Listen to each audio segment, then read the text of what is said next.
nessa aulinha nós falaremos sobre dialogismo, aspectos dialógicos da interpretação textual. Após tudo que foi passado, né, aspectos relacionados aí à estrutura dos procedimentos de análise, depois falamos sobre conjunções, né, depois falamos sobre coesão referencial, coesão deítica, né, coesão extratextual, falamos sobre funções de linguagem, figuras de palavras, figuras de pensamento, né. Agora falaremos sobre aspectos dialógicos, que são aspectos que tem como requisito a compreensão do que já foi colocado anteriormente, né? Para que então cheguemos na próxima etapa, que seria da última aulinha, que é relacionada ao aspecto de inferência, né? Ou depreensão, conclusão lógica, tudo bem? Vamos então nesse raciocínio aqui, que essa aulinha de hoje é bastante complexa, tudo bem? Vamos aqui pensar então, novamente aqui, ó, esse aspecto do dialogismo, ele está relacionado a análise do gênero textual, a análise do tipo textual, também a análise das palavras-chave que estão sendo colocadas no texto, tudo bem? Difícil separar um ou outro, mas já havia falado isso, raramente as coisas acontecem de forma dissociada em língua, né? Em língua portuguesa. Então, pensar nesses termos de forma dissociada muitas vezes não será bastante proveitoso. Então, em algum momento aí dessas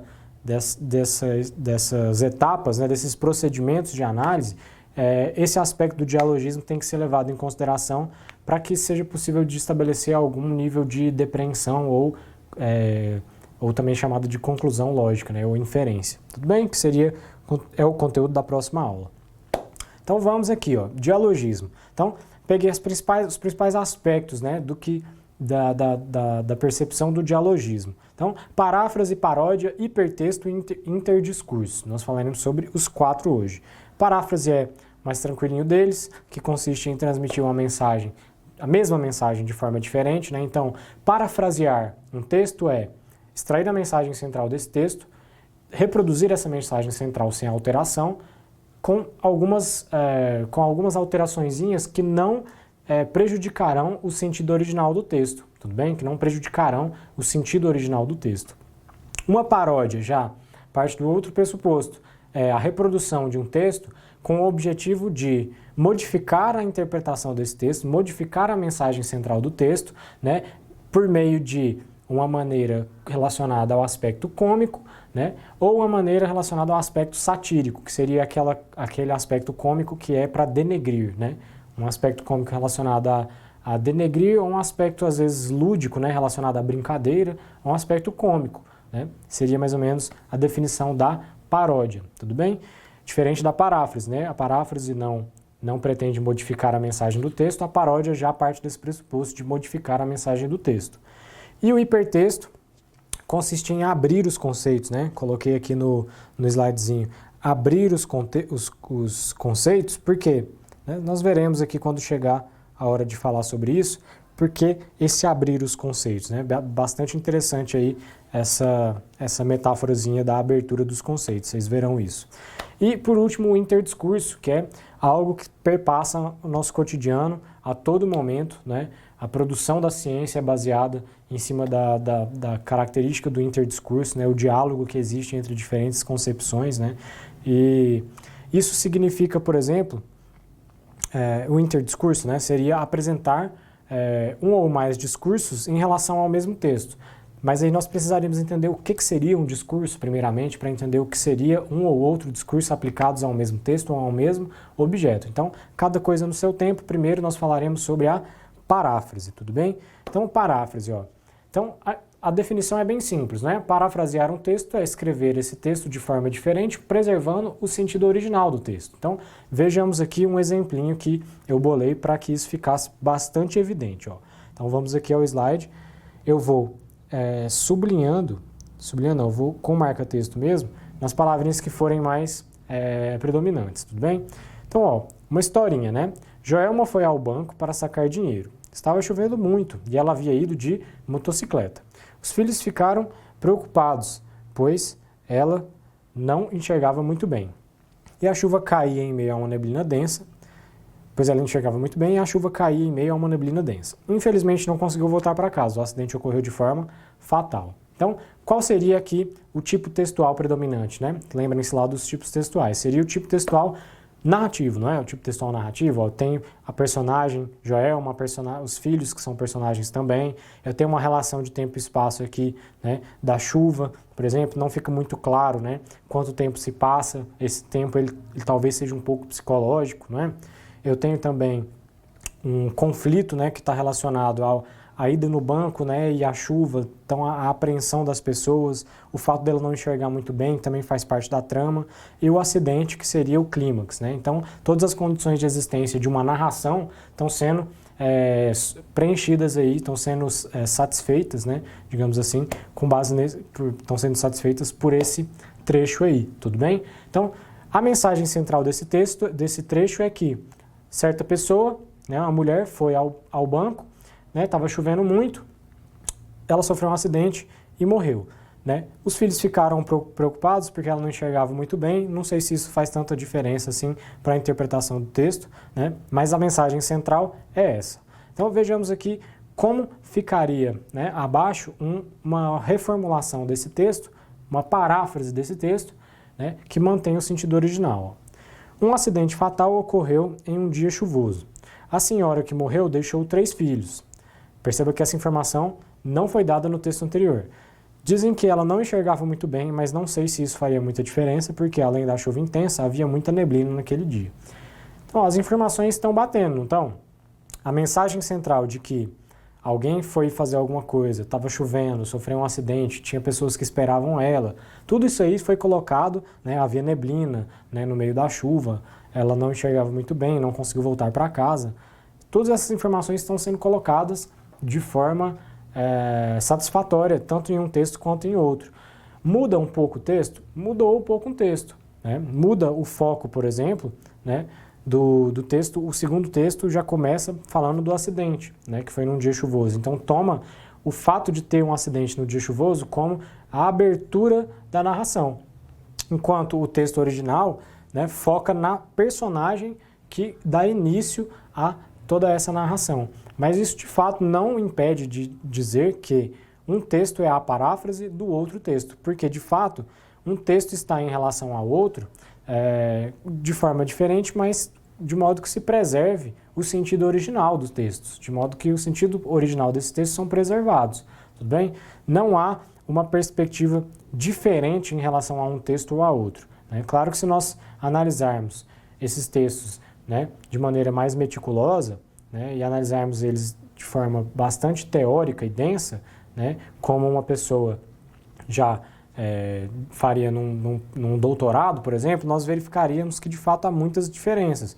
Mas para o princípio, né, de considerar ou não uma paráfrase, nós poderíamos dizer tranquilamente que isso seria, sim, uma paráfrase bem feita porque é a transmissão da mesma mensagem de forma diferente. Então, há aspectos que são diferentes, mas isso não muda a transmissão da mensagem, que é o quê? A mulher foi no banco, estava chovendo, ela sofreu um acidente, os filhos ficaram preocupados com ela. Né?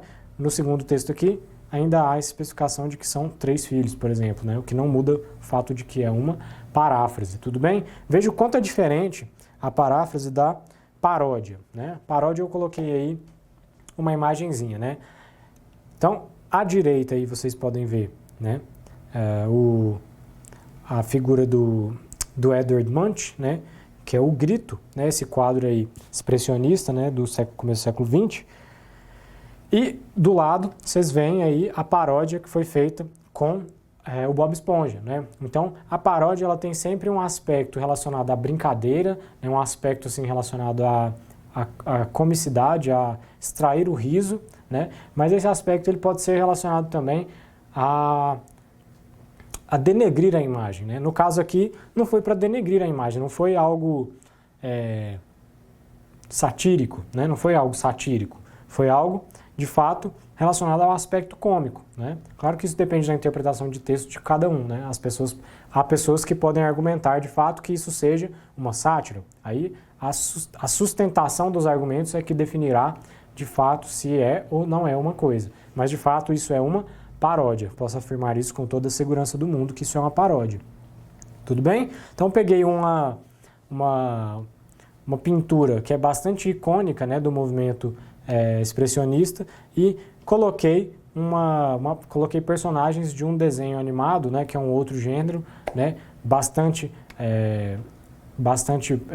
recorrente aqui na televisão aberta no Brasil, e mesclei essas duas coisas e peguei algo que tem o tom de seriedade, um tom sério que o movimento expressionista tinha no sentido de explorar as angústias do ser humano, né, como é a tela O Grito, né, e coloquei isso num ambiente, num tom de brincadeira relacionado ao aspecto do desenho animado, né, do cartoon. Vocês podem verificar aí que o Lula Molusco aparece, né, imitando aí a expressão facial, né, da pessoa que grita no quadro original, né, enquanto o Bob Esponja e o Patrick estão lá no fundo mandando um tchauzinho, né, e isso não acontece de fato na pintura original. Então há uma certa alteração aí com o objetivo justamente de produzir o riso, né. Quando você pega um aspecto bastante sério como um movimento, né, um movimento artístico como o expressionismo e traz ele para os dias atuais, né, na figura de um cartoon, de um desenho animado que tem a pegada cômica bastante veemente, essa paródia ela se faz com sucesso. Então eu posso afirmar sem sombra de dúvidas que isso aqui seja uma paródia. Tudo bem? Bastante diferente da paráfrase, não é? Bastante diferente. Aqui, no outro slidezinho, tem exemplos escritos agora da paródia, né? Então, ó, eu botei primeiro como as pessoas falam, como de fato é o discurso, né? E depois como a paródia foi feita. Então, ó, não vale a pena contar seus planos para os outros. Se esforce sozinho e depois apresente os resultados. Não tem uma questão relacionada a isso, né? Meio que um ditado popular que fala alguma coisa nesse sentido, né? De que não vale a pena você ficar espalhando para as outras pessoas as coisas que você quer fazer. Você vai lá, faz, depois você mostra os resultados, não é? Algo relacionado, assim, à perspectiva da meritocracia, do esforço individual, da valorização do próprio esforço, né? Que é algo muito importante, de valorizar o próprio esforço. Então, ao invés de se preocupar com a opinião alheia e apresentar seus projetos e tudo mais, bole seus projetos, se esforce nos seus projetos, depois você vai e apresenta os resultados. Não é? Essa é a mensagem, ou seja, uma mensagem que tem um tom educativo, um tom moral, que fala para as pessoas valorizarem o próprio esforço, não é? Algo nesse sentido. E a paródia dessa mensagem é a seguinte, ó, não vale a pena contar seus planos para os outros, faça tudo sozinho e fale sem ninguém saber, né? Ou seja, a virada cômica aqui, né, é uma questão de que, inevitavelmente, você falharia, né? A pessoa, no caso, falharia inevitavelmente, falando para as outras pessoas ou não. Então, pega toda a ideia de seriedade do discurso anterior, né, e inverte ela, né, no sentido de promover a virada cômica, que sim, no caso, satírica, né, em relação à expectativa de que a pessoa falharia de qualquer jeito, né? Ou seja, se eu vou falhar de qualquer jeito, qual a diferença de eu falar ou não falar para as outras pessoas? Se eu falo, elas vão saber. Se eu não falo, elas vão saber, mas eu vou falhar de qualquer jeito. Então, houve um deslocamento aí do sentido original, né? Justamente em razão da finalidade desse deslocamento ser uma virada cômica satírica, né? O que configura aí uma paródia bem feita, no caso. E os outros dois exemplos que estão sendo colocados aí nesse slide também são interessantes, ó. Não tem aquela história de não deixe para amanhã o que você pode fazer hoje. Isso é bem motivacional mesmo. Né? Não deixe para amanhã o que você pode fazer hoje, né? Se esforce que os resultados virão. E a paródia diz o seguinte, não deixe para depois de amanhã o que você pode deixar para lá. Né? Não deixe para... Não é mais se esforce agora que os resultados virão. Não deixe para depois o que você nem precisa fazer. Perceba que a virada cômica ela é no sentido depreciativo também, né? Sentido satírico também, não é? Então, esses dois exemplinhos que estão sendo colocados aqui nesse slide trazem essa reflexão da paródia como uma sátira que é colocada em relação a um texto original, de modo que o sentido original desse texto ele é desvirtuado, assim, ele não diria desvirtuado, mas diria deslocado, né? Um sentido original que é modificado para que o efeito de sentido seja cômico, para que o efeito de sentido seja satírico. Então, essas frases de efeito, esses ditados que carregam uma carga moral de expectativa, né, que é algo bastante presente na nossa sociedade, elas são passíveis de paródia a todo momento, tudo bem? São passíveis de paródia, né? Há estudos, inclusive, que indicam que a paródia, né, como mecanismo linguístico, foi algo muito preponderante para o surgimento, foi algo muito importante para a consolidação da própria noção de comédia que nós temos hoje em dia, né? Própria noção de comédia. Então, são estudos que vão muito a fundo mesmo. Então, esses conteúdos eles podem ser levados de maneira leviana ou podem ser encarados com seriedade e serem pesquisar sobre esses assuntos de modo bastante sério e dedicado, porque tem bastante conteúdo sobre essas diferenciações. Então veja que a paráfrase se difere da paródia de forma bastante categórica, né? Paródia pretende modificar o sentido original de um texto, né, por meio da colocação de um sentido cômico ou satírico, e a paráfrase já não. A paráfrase visa a reproduzir a mensagem original de um texto com base em algumas alterações. Tudo bem?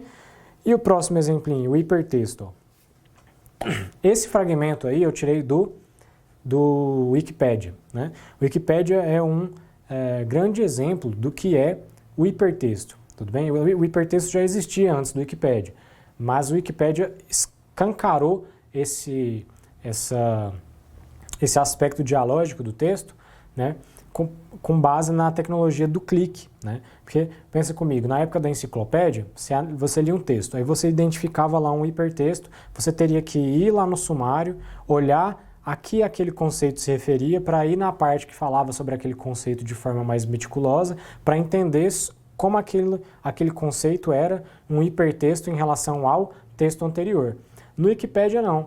Você clica no termozinho que está em azul, te direciona para uma outra página, você vai lá, lê na íntegra sobre aquele conceito, depois volta na página que você estava, relaciona as duas coisas.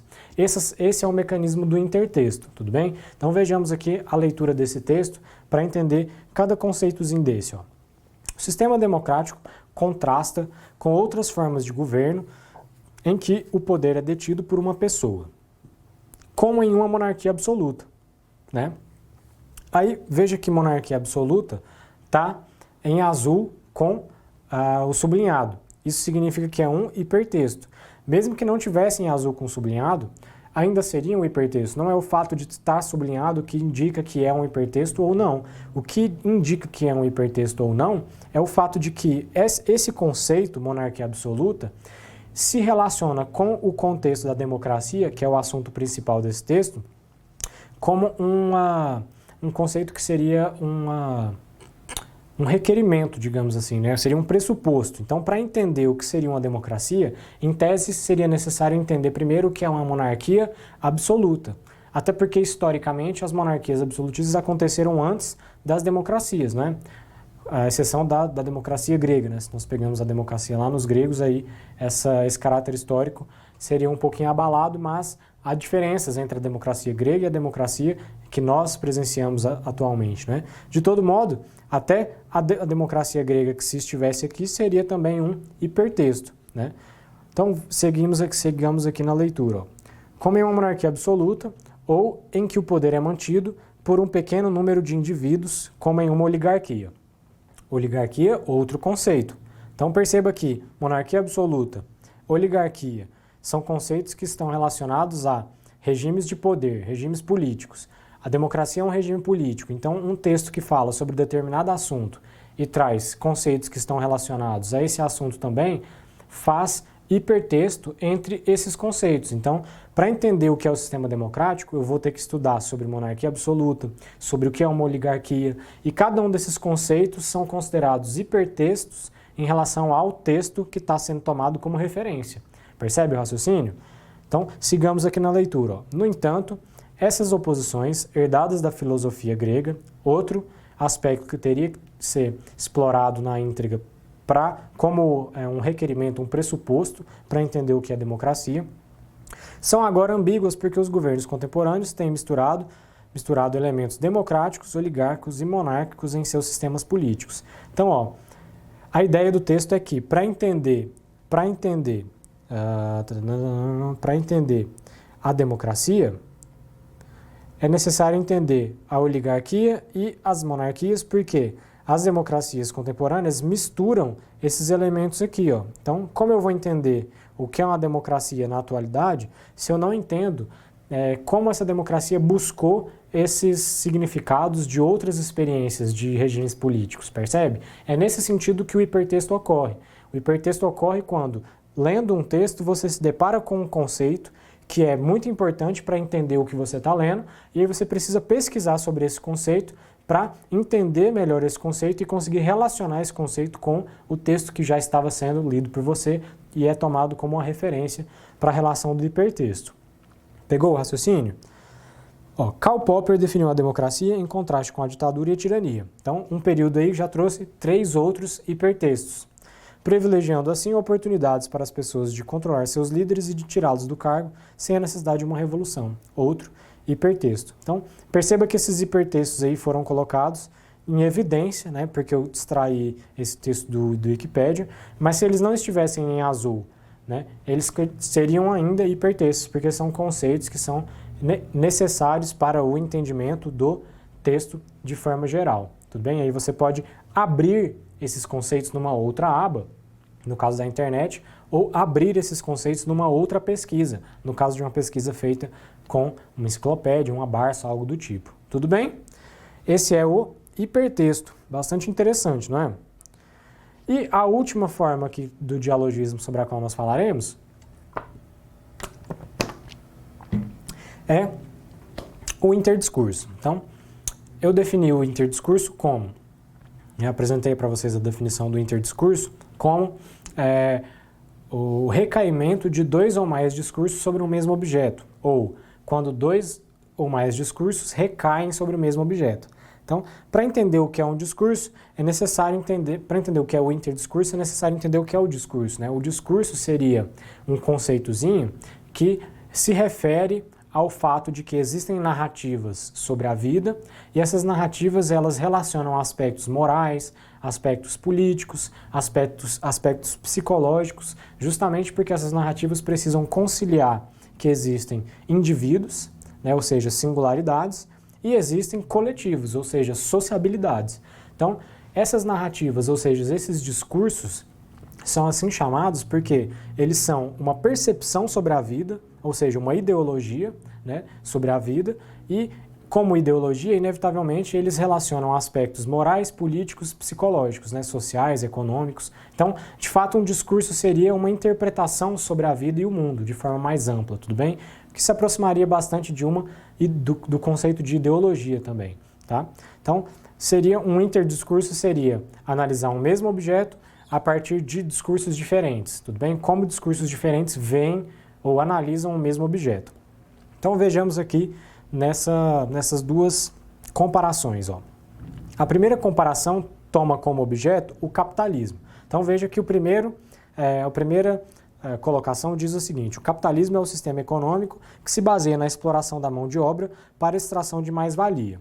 Então, essa é a interpretação que o discurso marxista, digamos, o discurso marxista, anarquista, faz do capitalismo. Se nós pegarmos o outro discurso que está no outro polo, né, que é o discurso do liberalismo, ele já interpreta o capitalismo como uma outra coisa, como o sistema econômico que se baseia na livre iniciativa e no livre mercado. Então, eu pego um mesmo objeto, né, geralmente são objetos polêmicos, né, como o capitalismo, por exemplo, e analiso esse objeto a partir de óticas ou discursos diferentes. Então, o interdiscurso ocorre justamente quando sobre o mesmo objeto, ou seja, no caso, sobre o capitalismo, eu consigo relacionar opiniões divergentes. E aí essas opiniões não seriam bem opiniões mesmo, né? Porque são a diferença entre um discurso e uma opinião é que uma opinião é algo corriqueiro, né? Por exemplo, eu prefiro café do que chá. Algumas pessoas preferem chá do que café. Eu prefiro roupas pretas, outras preferem roupas coloridas. Isso são opiniões, né? Eu prefiro comer arroz em cima do feijão do que feijão em cima do arroz. São opiniões. Agora, o discurso ele é algo que está relacionado com a perspectiva da ideologia, do que nós interpretamos sobre a vida mesmo, quais são nossos valores, né, o que nós entendemos sobre a psicologia, né, sobre o que são conceitos éticos, morais, né, o pano de fundo da história, como que nós chegamos até aqui. Então, são opiniões muito mais fundamentadas do que meras opiniões. Então, essa seria uma diferença importante de se levar em consideração, né? Dizer que o capitalismo é isso ou que o capitalismo é aquilo não é uma mera opinião, porque é necessário que haja argumentos, né? Que haja reflexão sobre vários aspectos da vida individual e social para que essa informação ela se sustente, não é? Nós concordemos ou não com a primeira interpretação que está sendo colocada aqui, que é a interpretação de esquerda, digamos assim, né? Nós concordemos ou não, existem muitas pessoas que pensam assim e elas conseguem articular argumentos para defender isso, né? E isso está relacionado a uma ideologia, a uma perspectiva da vida. A outra, da mesma forma. Concordemos ou não, existem pessoas que defendem e que articulam argumentos muito convincentes a respeito disso, né? Argumentos que estão relacionados com uma narrativa sobre a vida e sobre o mundo, né? Não é uma mera opinião, né? Veja o exemplo 2, talvez ilustre isso de forma até mais categórica. O universo foi criado pelo Big Bang há aproximadamente 14 bilhões de anos. Essa é a visão da ciência, né? O discurso da ciência. E o outro discurso, ó, o universo foi uma criação divina há aproximadamente 10 mil anos atrás. É o discurso da criação divina, né? São dois discursos, ou seja, dois modos, duas visões sobre o mundo, duas ideologias diferentes que são colocadas sobre um mesmo objeto, que no caso aqui, né, desse segundo exemplo, seria o começo, né, ou a origem das coisas, percebe? Então, o discurso ele tem essa propriedade de ser uma narrativa que relaciona vários aspectos fundamentais da vida do ser humano, né? Coloquei aqui o outro exemplo para nós fecharmos essa aulinha, né? Não poderia deixar de falar do Covid-19, da crise do coronavírus, né? Que é em razão disso tudo aqui que nós estamos, né, nos esforçando ao máximo para levar os materiais de forma digital até a máxima quantidade de alunos possíveis, né? Então, ó, olha esses exemplinhos aqui. Primeira afirmativa diz o seguinte: o Covid é uma conspiração da China contra os governos brasileiro e estadunidense. Então, esse é um discurso. As pessoas que defendem essa opinião, que acreditam nisso, elas têm argumentos, elas se relacionam com base nessas informações e essa informação, ela reflete um modo de pensar e entender a vida, não é uma mera opinião. Essas pessoas elas têm um pensamento fundamentado sobre isso, né? Da mesma forma, a segunda opinião, o segundo discurso aqui, né? O Covid é, na verdade, Certificate of Vaccination ID, que seria o certificado de vacina de identidade, né? Traduzindo para o português.